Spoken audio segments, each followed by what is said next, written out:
Hi friends అందరికీ ఈరోజు ఈ వీడియోలో మనం పాలాకుతో ఉల్లికారం ఎలా చేస్తారో ఈ వీడియోలో చూసేయండి ఫ్రెండ్స్. ఓకేనా? నచ్చిన వాళ్ళైతే ట్రై చేయండి. ఈ పాలాకు ఉల్లికారం వేడి వేడి రైస్లోకి అయితే సూపర్గా ఉంటుంది ఫ్రెండ్స్. మీరు ఎవరైనా నచ్చిన వాళ్ళు ఈ విధంగా ఈ వీడియోలో చూసి చేయండి ఫ్రెండ్స్. ఓకేనా? వీడియో నచ్చితే లాస్ట్ వరకు చూడండి. ఇప్పుడు ఈ వీడియోలో ఎలా చేస్తాను అనేది చూసేయండి ఫ్రెండ్స్. చాలా అంటే చాలా బాగుంటుంది. ఓకేనా? ఇప్పుడు పాలాకు ఒక కట్ట పాలాకు అయితే తీసుకున్నాను. ఈ పాలాకు అనేది శుభ్రంగా వాష్ చేసుకోవాలి. ఎందుకంటే మట్టి ఎక్కువగా ఉంటుంది ఆకులో. కొంచెం బాగా నీట్గా క్లీన్ చేసుకోవాలి. ఆ తర్వాత పాలాకును మనం సన్నగా కట్ చేసుకొని ఈ విధంగా పక్కన పెట్టుకోవాలి. ఇప్పుడు ఉల్లికారం అనేది ఎలా చేస్తామో చూద్దాం. మిక్సీ జారు తీసుకొని కారం ఎంత తింటామో అంత చూసి వేసుకోవాలి. ఇక్కడ నేను ఎండుమిరపకాయలు అయితే వేసుకుంటున్నాను. మీరు కావాలనుకుంటే కారం పొడి అయినా వేసుకోండి. ఇక్కడ ఇంకా ఎండుమిరపకాయలు అనేవి 4 వేసుకున్నాను. కారం ఎక్కువ ఉండే అవి, అందుకనేసి తక్కువగానే వేసుకుంటున్నాను. మీరు కావాలంటే కారం పొడి వేసుకోండి ఫ్రెండ్స్. ఇప్పుడు ఆనియన్ వేసుకోవాలి. ఒక 2 ఆనియన్స్ వేసుకొని మీడియం సైజు ఆనియన్ వేసుకోవాలి. వెల్లుల్లిపాయలు ఒక 10 దాకా వేసుకోవాలి. ఇంకా కొద్దిగా వాటర్ వేసుకొని మిక్సీ పట్టుకోవాలి. మరీ మెత్తగా కాకుండా కొంచెం బరకగా మిక్సీ పట్టుకొని పక్కన పెట్టేసుకోవాలి. ఇప్పుడు స్టవ్ వెలిగించుకొని కడాయి పెట్టుకొని ఆయిల్ అనేది ఒక 3 స్పూన్లు కానీ 4 స్పూన్లు కానీ ఆయిల్ వేసుకోవాలి. ఆయిల్ అనేది కొంచెం బాగా వేడెక్కిన తర్వాత ఇందులో మనం 1 స్పూన్ జీలకర్ర వేసుకోవాలి. జీలకర్ర కాస్త వేగిన తర్వాత ఎండుమిర్చి ఇలా తుంచి వేసుకోండి 2. ఇప్పుడు అవి కాస్త వేగనివ్వండి. పోపు అనేది ఎండుమిర్చి జీలకర్ర ఇవన్నీ కాస్త వేగిన తర్వాత ఇప్పుడు మిక్సీ పట్టుకున్నాం కదా, అది ఉల్లికారం అనేది వేసుకోవాలి. ఇది కొంచెం పచ్చివాసన పోయిందాక కాస్త ఆయిల్ బాగా వేగనివ్వండి. ఆయిల్ బాగా వేగిన తర్వాత మనము ఆ పచ్చికారం అనేది వేగిన తర్వాత మనకు ఆయిల్ అప్పుడే బాగా వేగినట్టు ఆయిల్ అనేది పైకి తేలుతూ ఉంటుంది. అలా ఆ విధంగా కొంచెం పచ్చివాసన పోయిందాక కాస్త వేగనివ్వాలి.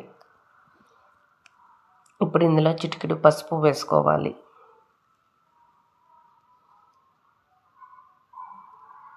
పసుపు వేసుకొని బాగా మిక్స్ చేసి కలుపుకోవాలి. ఇప్పుడు అట్లాగా కొంచెం బాగా వేగనివ్వండి ఆయిల్లో. ఇట్లా వేగిన తర్వాత ఇప్పుడు పాలాకు వేసుకోవాలి. ఇప్పుడు పాలాకు వేసుకొని బాగా మిక్స్ చేసి కలుపుకోవాలి.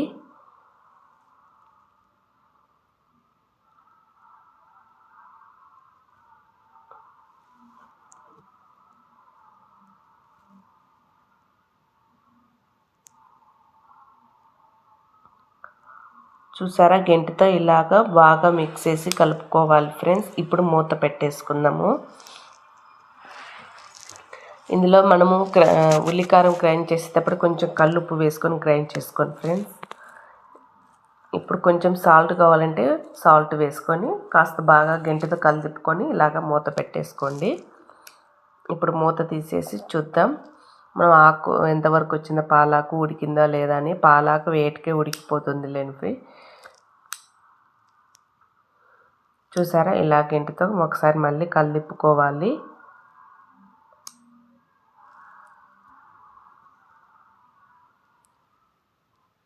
ఇప్పుడు మనము రుచి చూడాలి, ఉప్పు సరిపోయిందా లేదా అనేది.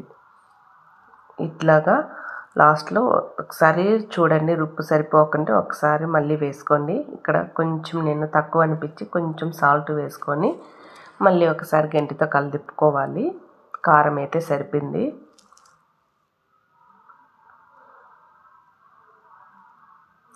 ఇలా ఒకసారి బాగా కలుపుకోండి ఫ్రెండ్స్.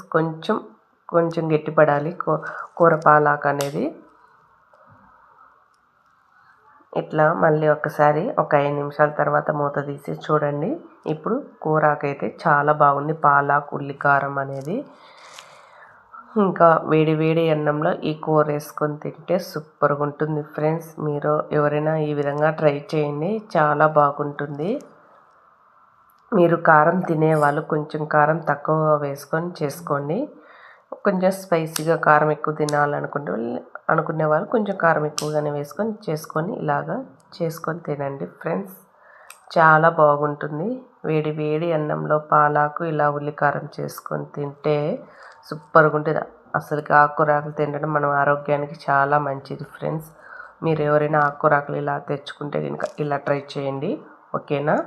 చాలా బాగుంది. మీరు ట్రై చేసి ఎలా ఉండేది కామెంట్ బాక్స్లో కామెంట్ చేసి చెప్పండి. అలాగే వీడియో నచ్చితే ప్లీజ్ ఒక చిన్న లైక్ ఇచ్చేయండి. అలాగే ఛానల్ని కొత్తగా చూసిన వాళ్ళైతే ప్లీజ్ సబ్స్క్రైబ్ చేసుకోండి ఫ్రెండ్స్. మరిన్ని వీడియోస్ మా ఛానల్ని ఫాలో అవ్వండి ఫ్రెండ్స్. ఓకేనా?